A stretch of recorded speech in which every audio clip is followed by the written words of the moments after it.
Hello guys and welcome back. मैंने अभी just Loki season 2 episode 6 finish किया है एंड भाई साहब क्या बवाल चीज़ थी, कतई चुम्मा। पिछले एपिसोड में हमने देखा था कि लोकी टाइम स्लिपिंग कंट्रोल करना सीख गया था, तो इस एपिसोड की शुरुआत में वो टाइम स्लिप करके उस टाइम में आता है जब विक्टर टाइमली टाइम लूम को ठीक करने जा रहा होता है। वो बाहर जाता है एंड नूडल्स बन जाता है। लोकी ओबी से पूछता है कि हम क्या ऐसा डिफरेंटली कर सकते थे ताकि ये विक्टर नूडल्स ना बनता, तो ओबी उससे कहता है कि हमारे पास एनफ टाइम नहीं था। अगर हम थोड़ा और स्पीड में काम करते तो शायद हमारे पास टाइम रहता और हम टाइम रहते ही इसको रिपेयर कर पाते। अब लोकी फिर से टाइम स्लिप करता है और इस बार वो विक्टर टाइमली को जल्दी से समझा के बाहर भेजता है। वो करीब 10-15 बार ऐसे मल्टीपल ट्राई करता है लेकिन इससे काम नहीं बनता है, तो लोकी टाइम में थोड़ा और पीछे जाता है जब ओबी एंड विक्टर पहली बार मिले थे। इस बार लोकी खुद ही विक्टर टाइमली को चीजें एक्सप्लेन करता है क्योंकि भाई फुल स्पीड में है और बिल्कुल भी टाइम वेस्ट नहीं करना चाहता है। और पिछली बार ओबी को थ्रूपुट मल्टीप्लायर को कंप्लीट डिजाइन करने में टाइम लगा था, तो इस बार लोकी खुद कई 100 साल पास्ट में जाता है एंड लिटरली इंजीनियरिंग सीख के आता है और खुद ही वो थ्रूपुट मल्टीप्लायर को डिजाइन करता है। और फिर से विक्टर टाइमली का टेम्पोरल ओरा स्कैन किया जाता है। लोकी उसे समझाता है एंड फास्ट एज फक बाहर भेजता है और हो गया। इस बार विक्टर मल्टीप्लायर को लूम में लगाने में कामयाब हो जाता है, लेकिन फिर भी टाइम लूम फट जाता है। रीजन ये है कि इनफाइनाइट लेवल से ब्रांचें बनती जा रही हैं जो कि ये टाइम लूम हैंडल नहीं कर पा रहा है, चाहे इसमें कितना ही मल्टीप्लायर लगा ले और इसकी रिंग्स को चाहे कितनी भी बड़ी क्यों नहीं कर दी जाए। अब लोकी के दिमाग की बत्ती जलती है और वो दूसरा तरीका आजमाता है। वो जाता है टाइम के एंड में जहां सिल्वी ने ही हू रिमेन्स को मारा था और इस बार उसे किसी भी हाल में ही हू रिमेन्स को बचाना है ताकि इनफाइनाइट ब्रांचें ना क्रिएट हो। यहाँ वो मल्टीपल ट्राई करता है सिल्वी को रोकने की,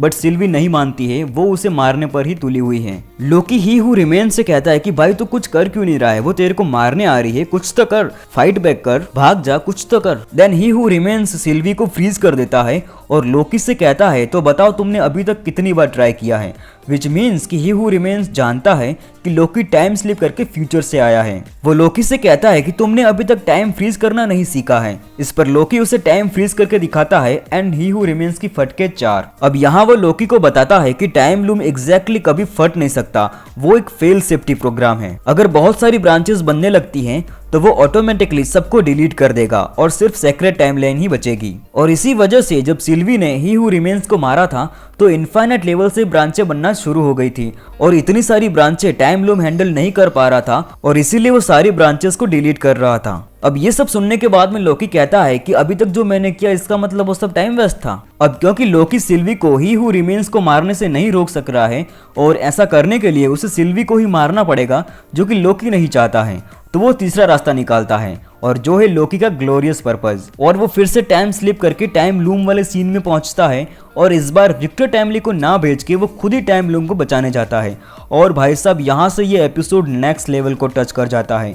विजुअल्स एंड इफेक्ट्स एक नंबर के थे। इस सीन में लोकी का ट्रांसफॉर्मेशन बहुत ही बढ़िया तरीके से दिखाया गया है। यहाँ लोकी अपने मैजिक की वजह से टेम्पोरल रेडिएशन को सहन कर लेता है और वो टाइम लूम को डिस्ट्रॉय करके सारी ब्रांचेस को फ्री कर देता है, लेकिन इससे सारी ब्रांचेस मरने लगती हैं, तो लोकी अपने पावर से उन सारी ब्रांचेस में जान डाल देता है और सारी टाइमलाइन को एक साथ समेट के वो बियॉन्ड द टाइम जाके बैठ जाता है और यहाँ पर लोकी खुद एक टेम्पोरल लूम की तरह काम करने लगता है। ये सीन खत्म होता है और अगले सीन में हम देखते हैं टीवीए को और यहाँ पर ये पोस्टर लगा है जिस पर लिखा है ग्रो टुगेदर, जो कि इंडिकेट करता है sacred timeline and branch timeline दोनों अब साथ में जिंदा रहेगी और अब किसी भी ब्रांच टाइमलाइन को मिटाया नहीं जाएगा। तो फिर अब टीवीए का क्या रोल होगा, इस पर हम अगले वीडियो में डिटेल में बात करेंगे। आगे हम देखते हैं टाइमलाइन मॉनिटर स्क्रीन को, जहां अब सारी ब्रांच टाइमलाइन नॉर्स माइथोलॉजी के एग्ड्रेसिल ट्री की फॉर्म में है और इस ट्री को लाइफ ऑफ ट्री भी कहा जाता है। इसका मतलब है अब कोई भी प्रूनिंग नहीं की जा रही है। हम देखते हैं मिस मिनट्स को